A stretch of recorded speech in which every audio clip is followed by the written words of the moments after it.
Welcome to the Love is Our Nature podcast. I am your host, as you already know. Thank you for being here today. I have an amazing guest here with me. I am so excited to introduce you to her. She's become a dear friend of mine, and boy, oh boy, is this woman a master of her craft. So to properly introduce her, I'm going to tell you a little bit about her. So hang on to your seats because she's got credentials to spare. So here we go. Ready? Cristina Kalyani began studying yoga at age 11. At age 18, she started teaching in many alternative communities in Brazil, then enrolled as a full-time student in UNI Yoga School. She did 500 hours of advanced course study in classic Hatha Yoga, Patanjali Yoga Sutras, Ayurvedic and yogic lifestyle in Yoga Vidya Dham School from India. She was initiated into Karma Sannyasa from Swami Satsang Ananda Saraswati in Bihar School of Yoga. She is certified level 2 course in quantum healing hypnosis technique with Dolores Cannon, and also studies with Dr. Brian Wise, PhD psychiatrist, hypnotherapist, also the author of the best-selling book, Many Lives, Many Masters, a book that I love, by the way. She is on her way to receive a certification on transpersonal psychology and holotropic breathwork with Stanislav Grof of Transpersonal Training. She has led retreats and workshops in many festivals such as ENCA, Encounter of National Communities, and Vision Festival in Costa Rica, Decompression Festival, Cosmic Convergence, Sound and Silence, and Boom Festival. She's a certified Akashic Records Reader. She has been providing bodywork, Reiki, and tuning fork therapy since 2003. She's a sound healing practitioner certified at the School of Sonoterapia from Spain. She offers online yoga and meditation courses in the We Burn app. She completed a 1.5-year pilgrimage from Ecuador to Peru by horse, presenting asana choreography and fire dancing. She worked 17 years on one of the first surf and yoga camps for women. She has traveled about 40 countries and has led retreats around the globe. She has worked with yoga, ceremony, meditation, chromotherapy, hypnotherapy, Reiki, and healing massages. She has provided some of her various healing modalities to celebrities such as Gisele Bündchen, Olsen twins, Jill Hennessy, Mel Gibson, Leonardo DiCaprio, Gwyneth Paltrow, Flea from Red Hot Chili Peppers, and many others. She has been featured in a few books, including Gisele Bündchen's autobiography called Lessons and The Nature of Yoga by Bill Tipper, as well as many magazines like Yoga Journal, Happiness Magazines, and others. Currently, she offers weekly classes, workshops, retreats, and one-on-one sessions at her studio, which we are in right now, called Casa Om Center of Healing Arts in Santa Teresa, Costa Rica, where she's been living since 2001. Wow. Welcome, Cristina Kalyani, to the Love is Our Nature podcast. How are you? Thank you. I am great. Thank you. I feel honored for the invitation. Thanks so much. Honor is all mine. This woman is an elder of this town, all right, whether she likes to admit it or not. And you have been around here since 2001, right? Yeah. Yeah, so I think it was a much different place back then, wasn't it? Yes, very much different. Yeah. I got here in March of last year, almost 2 years. So I have no idea what it was like back then. I've only heard some anecdotes here and there. What was this place like when you arrived, and why did you even move here at that time? Yeah, well, I arrived here 21 years ago and there was absolutely nothing. Just one dirty street and a lot of surfers men, very little women. Uh-huh. Yeah, there was absolutely nothing. Why I came here, I had no idea. I was on this horse caravan. I had a monkey and a dog with me and 15 horses and 12 people from all over the world. And I was tired of the mountains. So the horse caravan was through Ecuador and Peru in the mountains. Yeah. And I'm from an island called Florianópolis in the South Brazil. Mm-hmm. So I like surfing. I like beach. I knew I had to come to Costa Rica. I just didn't know why. Yeah, I was just like this feeling, the following the inner instinct. I see. Okay, and you followed that, and you Yeah. went, and you said, and have you been living in this property ever since? No, I brought this property maybe 14 years. 14 years ago. No, yeah, 14 years ago, and I have the house for like 11 years. Yeah. By the way, we're at her place now. I drove here. It's rainy season. It's almost a death trap to get over here. So It's not so bad. You can come. I can't imagine. No, definitely come. It's very well. It's totally worth the drive, and actually a lot of fun, and it's an adventure, and I actually really enjoyed it. But I wonder, like, I asked myself, what must it have looked like back when you first moved here? Yeah, it's actually in the green season here where I have my house. It hasn't changed that much. Of course, there's way more houses now. I was one of the first houses in the street. And we didn't even have the electricity on the road. I had electricity in my house, but not like in the road. So I had to ask for it. I see. I was a bit scary of coming back home at night. It was pretty dark. Wow. Yeah. Yeah. I'm scared of going back But home I'm later only myself. 7 minutes drive from Hermosa Beach, actually, which is one of the most beautiful beach in Costa Rica. Yes. Gorgeous, So gorgeous beach. Very well located. I'm between Hermosa Beach and Manzanillo Beach. So Yeah. it's perfect. I think I just happen to live in way the opposite end. Yes, yeah. Yeah. So, yeah, and the sunsets in Hermosa are also epic. So if you haven't been to Santa Teresa or Playa Hermosa in Costa Rica, definitely come visit.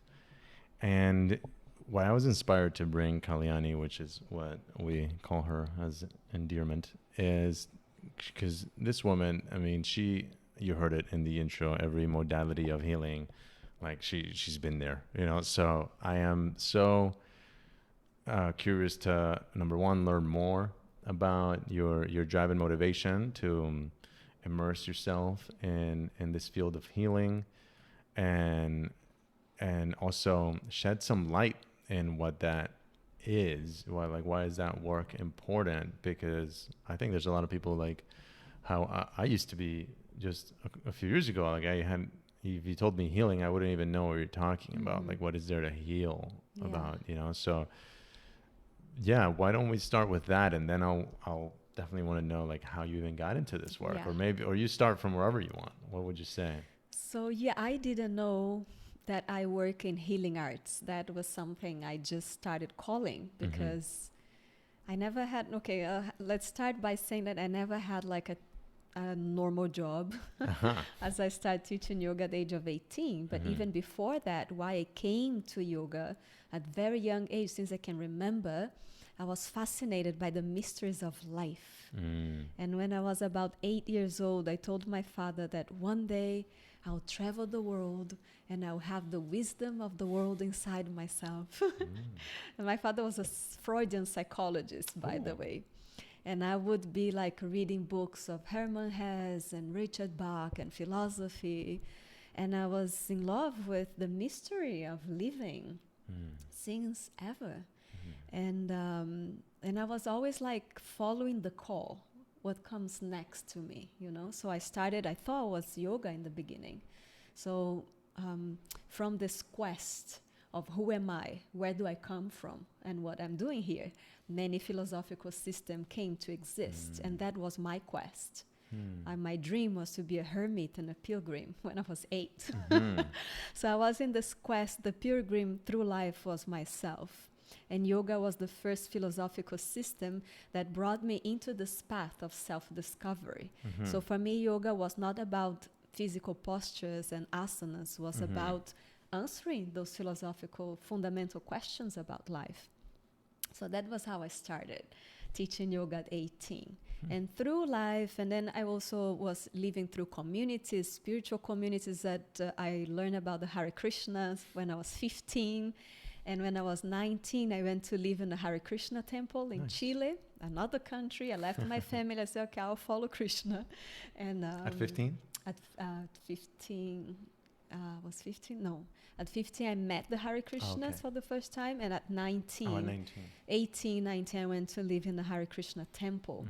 I lived in Osho communities. I lived in alternative communities, always asking for wisdom, and mastery. And then when I fast forward and I came to Costa Rica, half of my life after, well, I'm not that old, but yoga was very popular. And here in Costa Rica, working mostly with Americans, at that time, it was in fashion to use yoga for fitness almost, for the physical body. So I was getting a bit frustrated. And at the same time, that was my living, right? So I had to give what people wanted, not what I wanted to give to people. And every time I would speak about the philosophy of yoga and things, at that time wasn't so welcomed. So I remember and I work mostly with private classes, private clients. So I always ask them, so what do you expect from this class? What do you want to gain? And they would be like, I want to sweat. And I was like, okay, so this is what yoga is. But now I'll give you what you want. And I would make them sweat. They're like, but, so in a way I felt excuse me, that I was prostituting my beliefs for the money that I had to make. Yeah. So that was a little bit the way how I left the yoga world for a little bit. And I started questioning, okay, what comes next? And always asking those questions, who are my teachers? What do I need to do next? And came travels through India and mantra chantings and meditations. And then because of some very personal reasons, I wanted to study with Dolores Cannon, hypnotherapy or quantum healing hypnosis technique. And then I started deepening into hypnosis and hypnotherapy. For me, everything that I do is within the yoga tradition in a way, because hypnosis works with the psychic mind, the subconscious mind. And then later when I decided to study breathwork, holotropic breathwork and transpersonal psychology, that deals with the etherical body and pranayama as well. So everything is already there in a yoga philosophy. But most of yoga teachers, they don't teach that part of yoga, right? So I just changed the names. And also from my own life journey of learning and exploring different techniques, being the scientist of my own practice, and where would that lead me? So when all these other tools and modalities came to exist in my field, as for body work, and then came sound healing. Most recently was sound healing and sound journey. That was one of the latest add-on to my work. So when I had all those tools in my fairy belt, I was thinking, I can't identify with any of those titles. You know, when people say, oh, are you a yoga teacher? I'm like, I'm not a yoga teacher. I'm not a massage therapist. So who am I then? I never even think about these things, you know. And then I started saying I work with healing arts. Yeah. Because in a way it is that. It's healing arts. I see. It's a modality of art. Beautiful. And so it sounds like early on you started asking yourself some big questions in your life, right? You said, you asked yourself, who am I? What am I doing here? What were the answers to those questions for you back then? Yeah. And are the answers to those questions what drove you down this path? Yeah. When I was about 11 years old, I locked myself in my bedroom for 3 days. And I wrote a manuscript called The Pilgrim in Search of Self. And this day I know that pilgrim is myself. And that search is the search that we all are throughout life.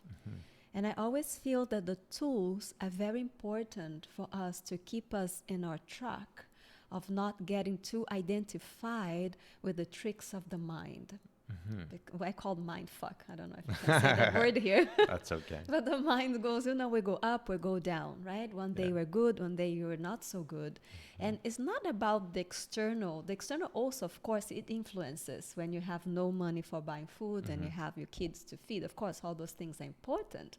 But even when we have everything, the basic fulfilled, our mind still goes into finding problems. My teacher from India, she used to say, mind likes problems. The mind is always looking, searching for problems. When everything in life is settled, you'll find something that makes you unsatisfied. And that is where the tools come in.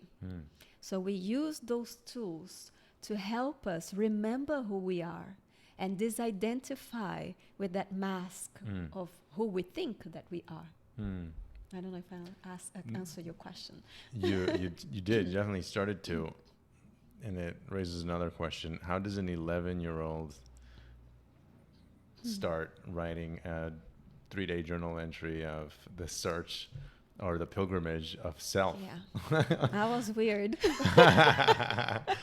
I was weird. You know, it took me for a long time. I never believed in reincarnation, but then, you know, doing research out there and started seeing all these kids that remembered like their buddy soldiers from like World War II or something, and eventually parents took them to certain places, and they couldn't help but like see that, wow, these names you've been naming, like this is they're real, you know. And I started believing in reincarnation, you know. So hearing that story strikes me as like one of those stories, you know, that you came back from some probably like a master study from a past life, and you're like, all right, it's time I get back to where I left off. Exactly, that's what I believe. And I had a bunch of experiences as a child, which led me to at age 14 have therapy with a parapsychologist, with the psychology that study paranormal powers. So I had memories from other lives, and that's common actually in children, okay? It's not so uncommon. From 0 to 5, we still remember many things, which these days, even with all the extensive work I have done in this field, I still keep questioning myself if knowing about epigenetics and all what we know now in science and quantum physics, I still have this question if what we know is really a past life, is something that we lived before as a soul, or is a memory that we carry in our cellular coding from our ancestors, or both.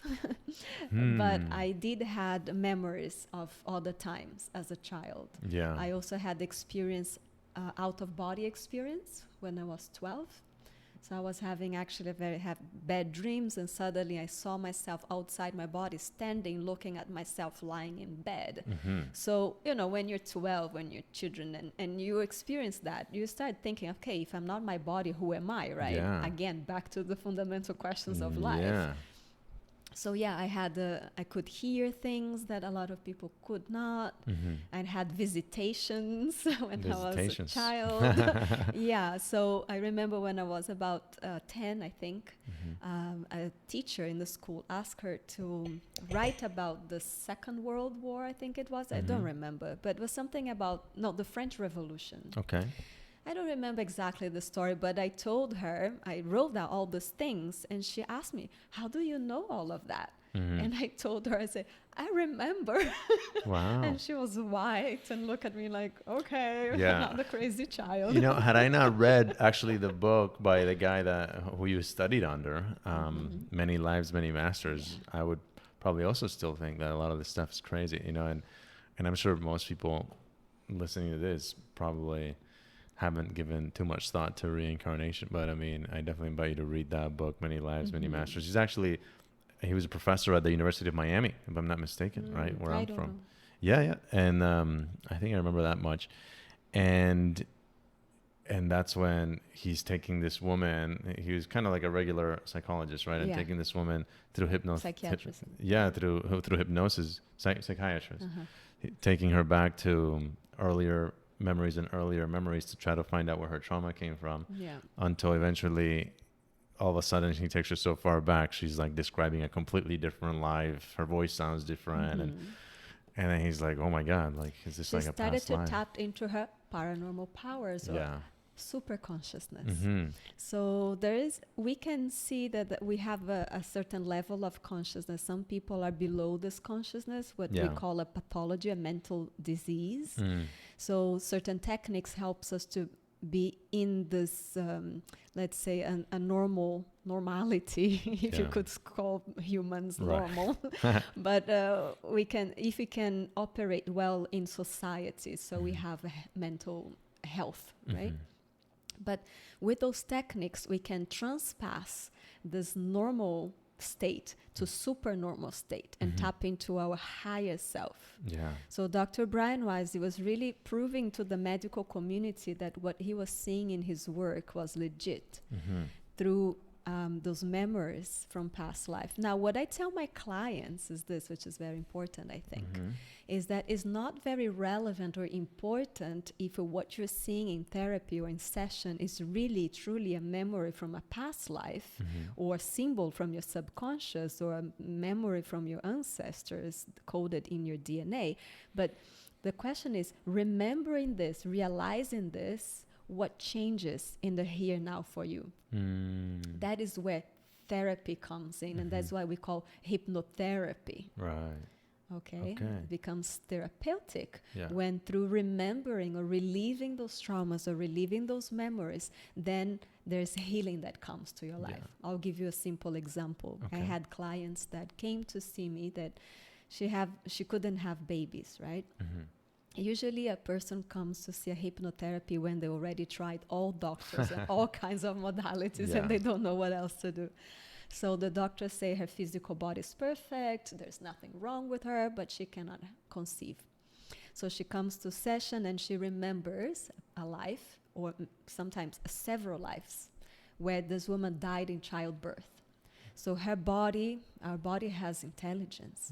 Her body, her higher self protects us from being pregnant again in this life because it thinks that she can die again. So I can always have to have a conversation, a deal with the subconscious of the person and say, no, but we're in different times. We have good doctors So now. you're having a conversation with the, With the subconscious of yeah. the other person or the higher self, perhaps. And then, boom, a few months later, the woman is pregnant. So just reliving or remembering these things erase that fear or that blockage that those past memories that we carry to these days. It's incredible. I love my work. It's amazing. Yeah, I have had, I guess my main healing modality, so to speak, that I've frequented the most has been plant medicine, particularly ayahuasca.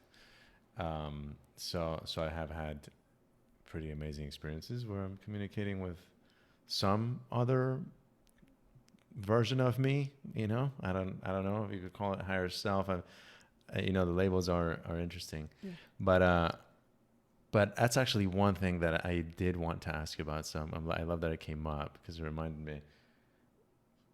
What is the higher self? What is the higher self? Is that part of us we can call the oversoul.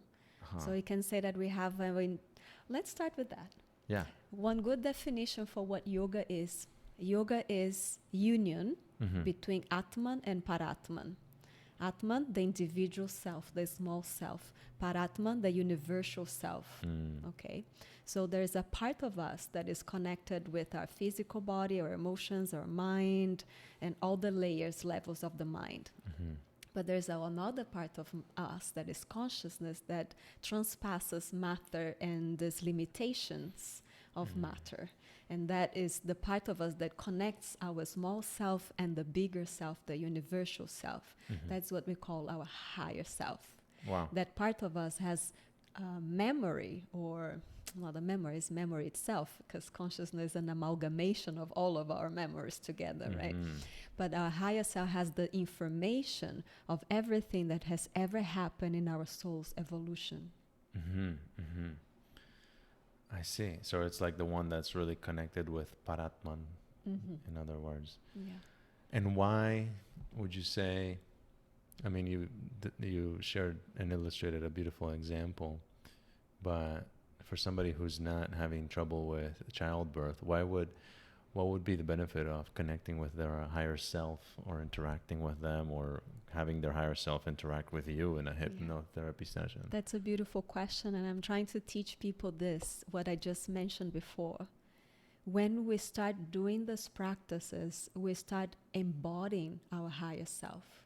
So what I believe is that the teachers, the rishis, the sages of ancient India, to give an example, but every society had the wise man, the wise woman, the medicine man, the medicine woman, right? To give an example, the yogis of the past, the gurus, they had embodied their higher self. You know when is your mind, when is your ego speaking, and when is your higher mind and your super mind speaking. So you can also disidentify of those little things. To give an example, tangible example, you can say, I am sad. Or you can say, I feel sad. When you say, I am feeling sad, you're saying that you are not sadness. This is just how you feel right now. And it's okay to feel that way for whatever reasons now. But it's not who you are. Yeah. And when I say I am sad, I am just saying that this is who I am. So this disidentification, you see, it helps us to embody. Those techniques helps us to embody our higher self. Yeah. Like in the book that you just described, the woman suddenly, she started developing her extrasensories and powers. Yeah. And who doesn't want that? Right. And that's, well, we can go a little bit into conspiracy theory, but I believe that that's why the big brothers don't want us to step into that power. They want us to stay small. Right. But when we practice those practices and we understand our limitless self, we can recreate our life in such a healthy and expansive way. And that's why the tools are important.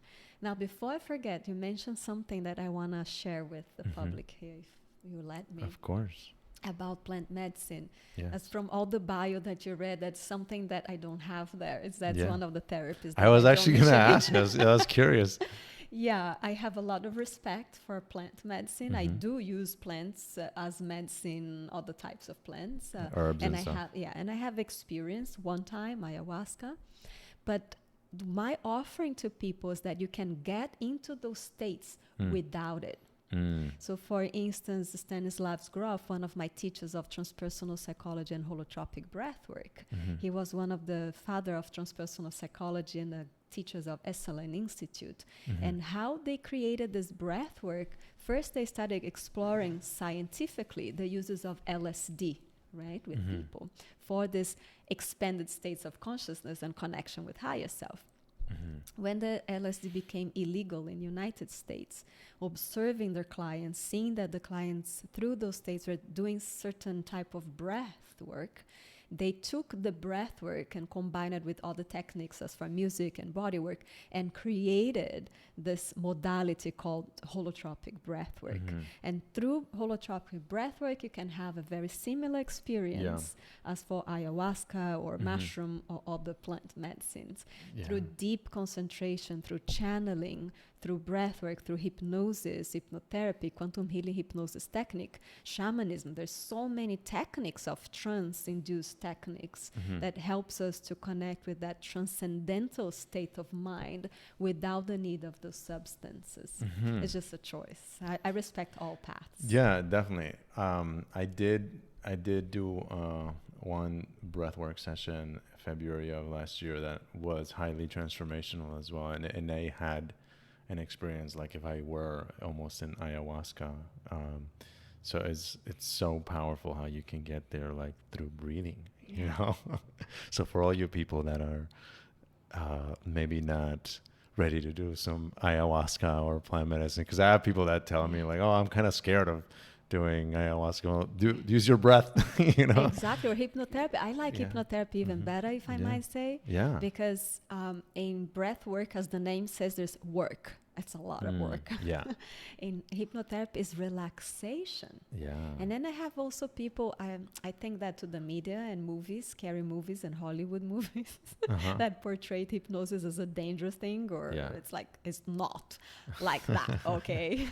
So I have clients coming to me and say, oh, I'm scared of doing hypnosis, but I can come for breath work, or do you know anyone that do ayahuasca session? I would be more scared of the other way around for sure. After my last ceremony, I used to like, I guess promote ayahuasca a lot more to almost everybody. I don't anymore. You know, I tell people, on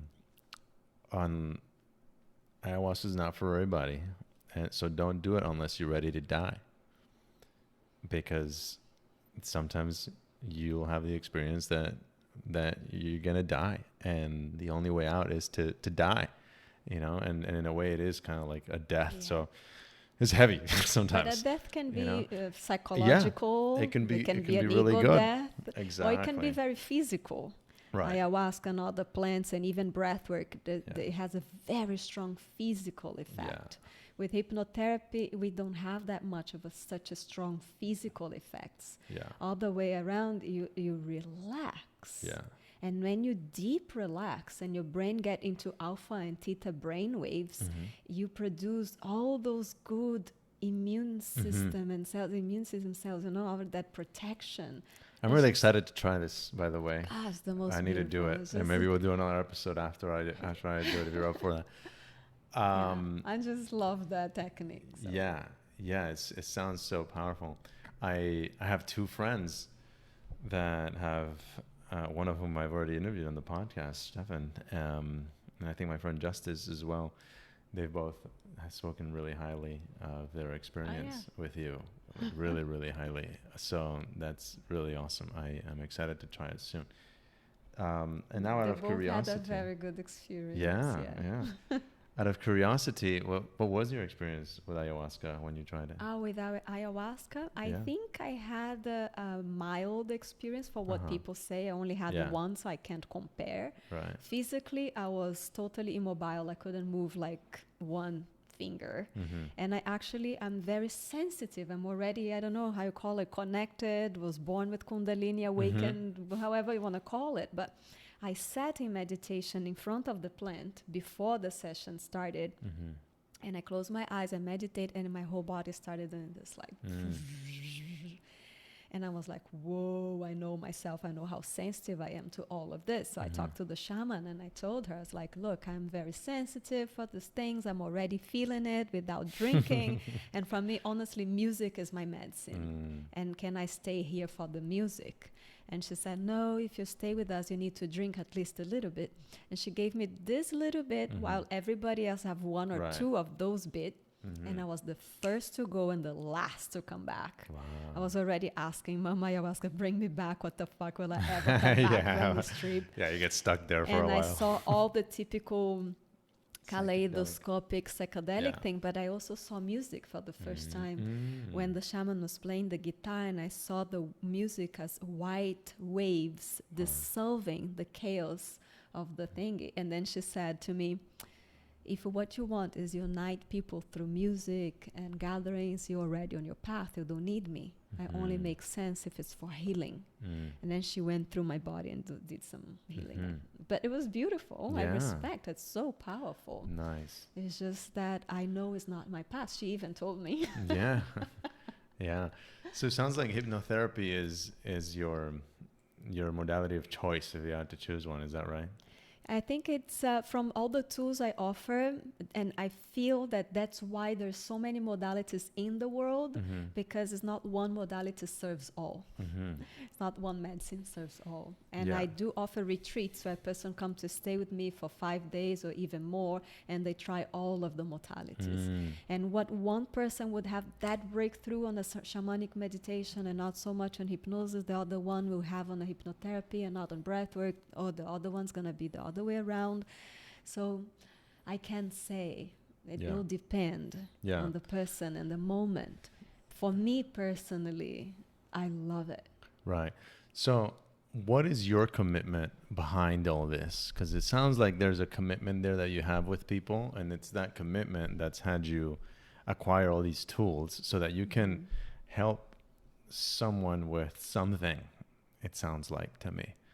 What is that? I never thought about that, actually. Okay. And there's people that comes to me and say, and I have to say that because I always say that it's important for me. I don't consider myself a healer, okay? And I have a lot of people and clients that comes to me and say, I want to be a healer. Can you teach me? Can you help me? And I always ask them, I want you to ask yourself, who is the one that wants to be the healer? Right? In my case, I never thought about it. I don't want to be a healer. I just put a name out there. What I work is healing arts because I realized that all those modalities are art of healing. But I don't have that it's hard to explain. I don't do all of that thinking, oh, I want to study this and that or that modality because I Oh, want to definitely help doesn't people sound heal. like that. Yeah. No, it's not like that. It's more like a passion, a drive, or something that I just cannot not do it. Mm-hmm. And I never had like this breakthrough of, oh, I'm working in a Well- bank and I had the ayahuasca ceremony and I realized now I want to be a yoga teacher in the jungle. Right. It was not my case. Right. It's just life guiding me from one thing to the other to the other. I can give an example. It's just like I feel that in the healing arts, I'm like a multi-instrumentalist, a musician. Mm. You don't play music because you want to heal others. Yeah. You just play music because you cannot not play music. Ah, And I if see. you play many instruments, you just play many instruments because you love it. It's just see. like the Yeah. sun that shines. Doesn't matter if a person is there to receive it or not. Right. So my answer for you in that question is, I don't know. I don't have an answer. I just do because I could not do it. So when there's like sound healing, for example, you said that was your most recent tool. Yeah. What in your mind or in your heart, what's it sound like when you're like, oh, okay, I want to do this because it might help me, blah blah blah. Mm-hmm. It was not like that either. You No. see, I love music, but I shouldn't say I'm very bad, but I don't have that much talent for music. And I never thought of myself being musician. It was it's a very challenging thing for me, but it's my greatest passion. Yeah. And all in my yoga classes and massages, I would play an instrument in the end for 5 minutes. Yeah. And I always been collecting instruments Yeah, you have around quite a the few world. here. Yeah, now I have. And then was just recently that a good friend of mine asked me, hey, can you play some of your instruments for my yin yoga class? And I said, sure, I can do that. And then she said, yeah, but it's a 1.5 hour class. And I was freaking out. So that was the first time I did 1.5 hour of just sounds. And people love it. And today is one of the most requested tool that I offer. So again, it just came from the universe, from itself. I never thought, now I want to be a sound healer. And I don't consider myself a sound healer, although I had a training on sound healing, sonotherapy, and everything is sound, right? Everything is vibration. It's all together. It's all yoga in the end. Right. But yeah, I love music and I Okay. love sounds. And when I discovered sound healing or sound journeys, it took away the pressure from being a musician. Because you don't really need to be a musician. You're just working with sounds, not Right. music. Although when you have at least a minimum of musical knowledge, it makes more pleasant because Yeah. minimum you have to know, right? What crystal ball goes with which, what flute Right. goes with what. Right. But the minimum. I see. Yeah. Okay. It's not like a violin that you need to learn like for 15 years to be a Yeah. master. Yeah, beautiful. Our dear friend Darren Austin Hall would probably be very, very proud. He's been on the podcast a couple of times himself. Love him. Yeah, he's been traveling. He's doing this Europe tour, sharing his beautiful gift of sound. So going back to the question, you gave us this very beautiful, broader explanation as to why somebody, when I asked why would somebody want to speak or connect with their higher self. But I want to come back to that question, right? Because you gave us this broad perspective, right? Which was awesome. Now, going back to the more practical view of it, how can I ask? Well, yeah, why would somebody want to speak with their higher self? Why wouldn't you want to live a more fuller, healthier, vibrant, smart way of living? And that's That what is the my higher self question. provides, I guess. Yeah. Huh? Why wouldn't you want to? I'll tell you a little story. I had a boyfriend. He's a businessman, a full-on businessman, right? And I gave him a few sessions, and it was a life-changing experience for him. And I remember he called me once so happy, and he said, Kalyani, I was going to this meeting, a very important meeting in my work, and I had this breakthrough that I was having these ideas, and for first time I could realize that was my higher self speaking, and I knew better what path to follow and what to choose from.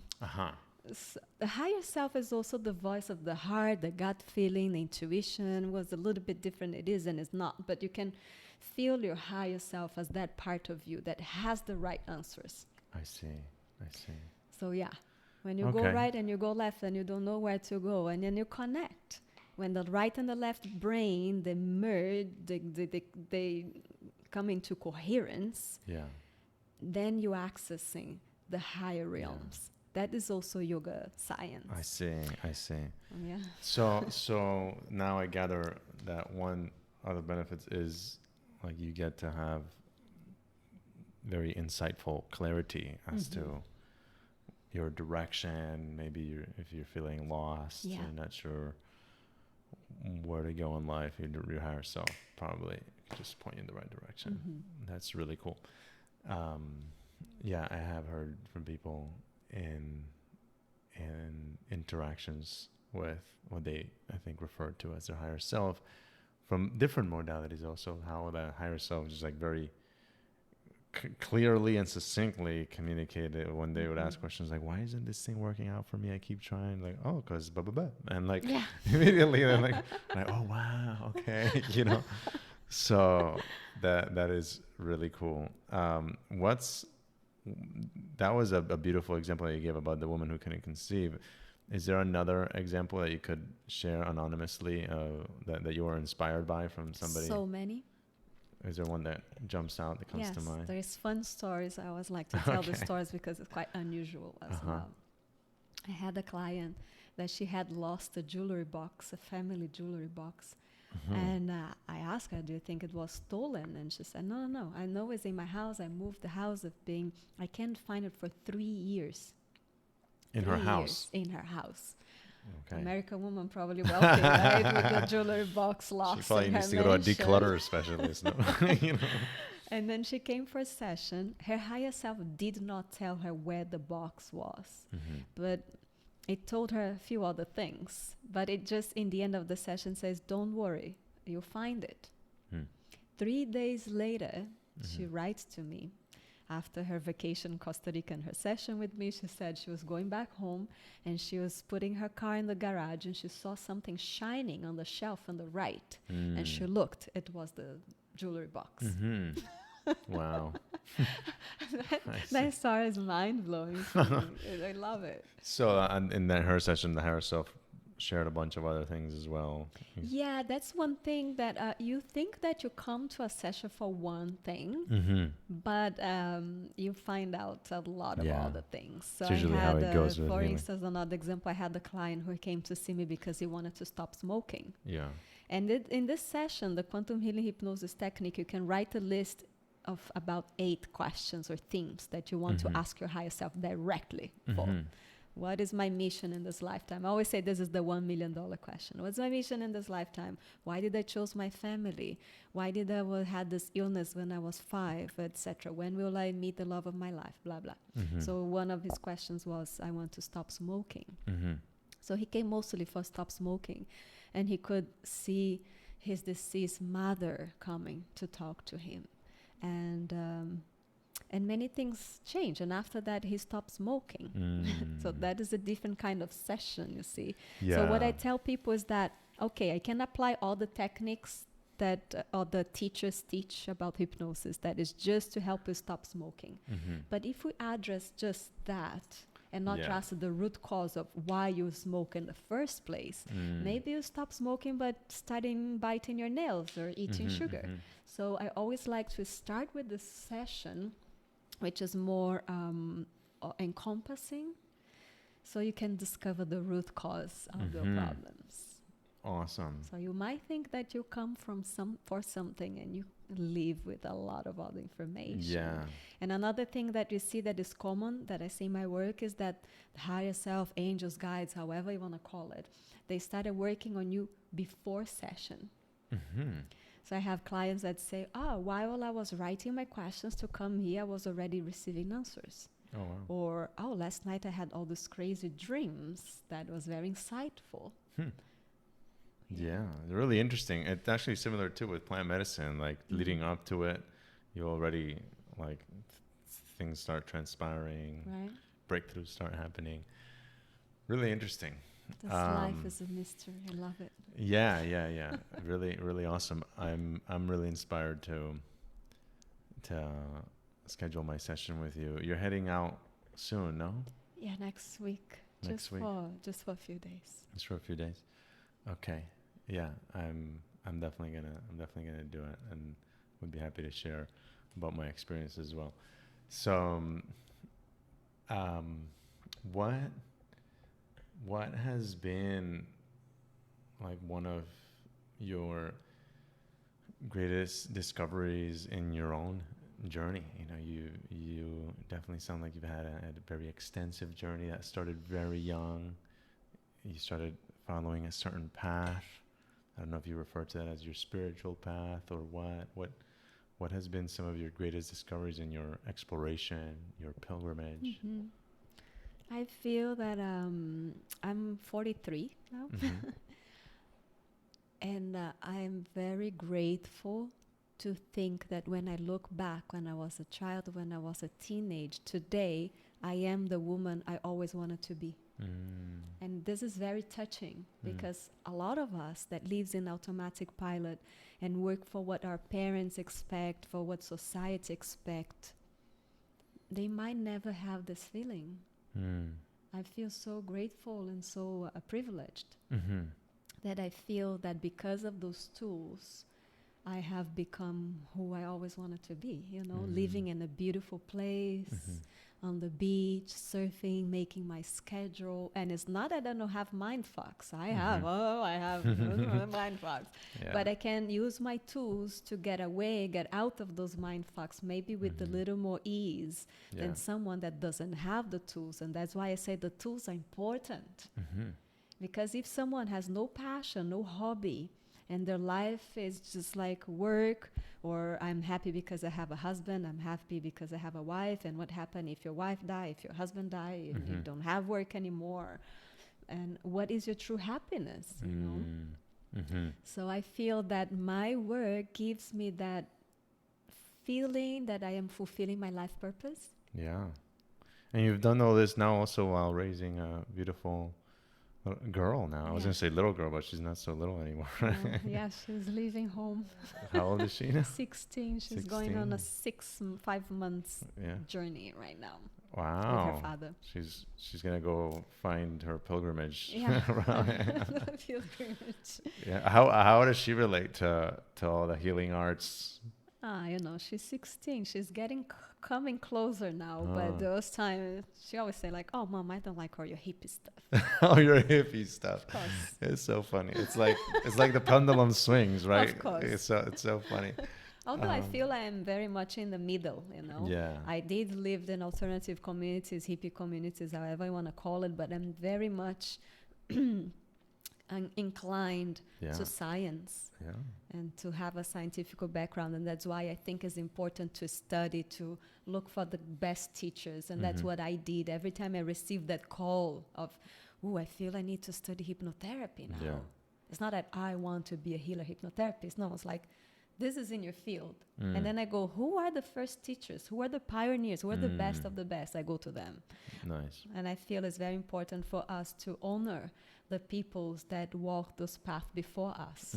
And also find a balance in our profession between the academic world and the non-academic world. Because that, I am in between, and I have... you know, sometimes people, when I was, for instance, in transpersonal psychology training school, there's a lot of the students that they're psychiatrists and this and that. I'm not. I just have been always this hippie yoga teacher, you know. Yeah. But so I'm in between the worlds. And I feel these days, all those systems are changing in the world. And one way, yes, there's a lot of charlatans that do 1 month's training, 2 weeks training, and they're very good on social media, whatever, and they make a name for themselves out of nothing. And then there's also in this academic world people that is very limited. A shaman, a medicine woman, they don't need a certificate in the wall to prove 15, 20 years, 30, 50 years of spiritual practices or scientific practices to heal or to work or to prove their point. So we need to be very cautious, but also open-minded for the facilitators that we work with, that comes into our life. You understand what I mean? Yeah, absolutely. It's a fine line. No, absolutely. I'm actually dealing with this right now because, through Landmark Education, I'm not sure you're familiar with them. They lead transformational programs, and I was very involved in training to be a program leader. I completed an 18-month apprenticeship to lead programs. I spent 6 years there to pretty much studying the art of ontology, which is the art and science of being, right? So there's a lot of programs that stemmed out of that in the last 40 years. But for me, it was amazing because it was transformational, and I saw people create incredible results in their life. And I left 2 years ago realizing that, okay, there's actually another layer that I feel is missing. That an Akashic record reading and an ayahuasca ceremony the following day revealed to me quite clearly. I was like, wow, I didn't even know I've been carrying this pain. Yeah. And I've had all these ontological tools through this one methodology, but it didn't make a difference in this, So I felt like a strong calling that I needed to focus on that. And for the last year and a half or two, I stopped coaching altogether and just went into my own deeper inner healing journey. And now I've been almost reluctantly flirting with the idea of getting back into coaching. I haven't even promoted myself yet. Clients have already come, and I want to specialize in working with men that want to connect with their hearts and connect with their purpose, and that's a journey that I've been very familiar with now because I've lived it. And so I'm deepening my study of the field of conscious masculinity, men's work, and I've enjoyed reading books like King, Warrior, Magician, Lover, Iron John by Robert Bly. And I'm asking myself that very question, like, who are the elders, who are the authorities of this work? And I'm like, you can't study masculine initiation in university. Masculine initiation has been lost as a tradition. So that's so important. Yeah. So I've been really looking to see, okay, how do I go about this? I don't want to just be one more of those coaches that I was like, oh, well, look, I did my process, so now I'm going to teach everybody how to do it, And I'm actually inspired by the idea. Ellanah was the one that pointed out to me. She said, well, when you do a PhD, you write your own thesis, and you can write it on whatever you want. So you could get a PhD in masculine initiation, So who knows? Maybe I go back to school, or maybe I find, Robert Bly passed away very recently, or I don't know, find the authorities in the field or something, so I don't know. If you have any pointers, let me know. Yeah. But I respect a lot what you're saying, because I do see that in just in your resume, and I see it in the way you interact with people, the way you share about it. You're very grounded in not just the academic part of it, but in the respect of doing having the work have substance. Really grounded in that. So that's really awesome. And that was one of the motivations to have you on here, like I told you before. So that being said, one thing I want to ask you is, what is the thing that you're most passionate about? Life itself. Can you say more about that? The journey through life. I really love life, and all the ups and downs and all what is in between. I can't say I'm passionate with this or that thing. Is it surfing? Is that music? Is that living in nature? Is it the work that I do? No, I'm not my work. Who am I then? Is the place I live? No, it's not the place I live, because you put me in the city, I might transform and make myself happy there too, know? So I'm passionate about the mysteries of this experience of living and learning, experiencing all what life offers. Beautiful. Okay. Is there anything else that you would love to share to people that maybe are inspired by the idea of pursuing their own inner healing, or just somebody that is just starting to learn about all this? Is there something that you would like to share with them? Can you repeat that question? Yeah, for the listeners now that are getting curious about this whole thing about healing or going into their own pilgrimage, what's something that you could either recommend or would love to share with them? Yeah. I think the most important message here would be to follow your heart, what makes your heart sing. Is to see if you're not happy, what is it in your environment, starting with that what can you change and how, taking little steps. Because that also, I see people coming to me and say, I'm not happy anymore in my life. I have everything. I live in the city. I have this great job that pays a good amount of money. I had this breakthrough ayahuasca experience, and I feel like I want to leave everything and change everything, and they feel miserable. And I always tell them that it doesn't need to be this jump from 8 to 80. You don't want to live all the life that you are and thinking that living in the jungle as a poor yoga teacher will solve your problems. Actually, quite the opposite. It will probably bring you a lot of other problems. Yeah. So it's to little by little transition. And there is circumstances in life that we feel stuck, that we cannot change. And then I would tell people, then find the tools.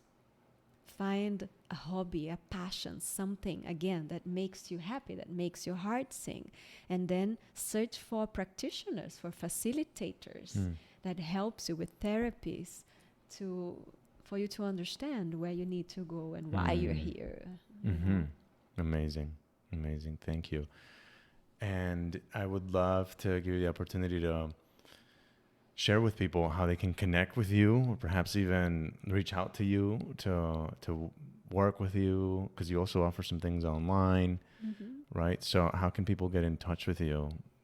Yeah, the best way would be go to my website, subscribe to the website so you can know about the newsletters.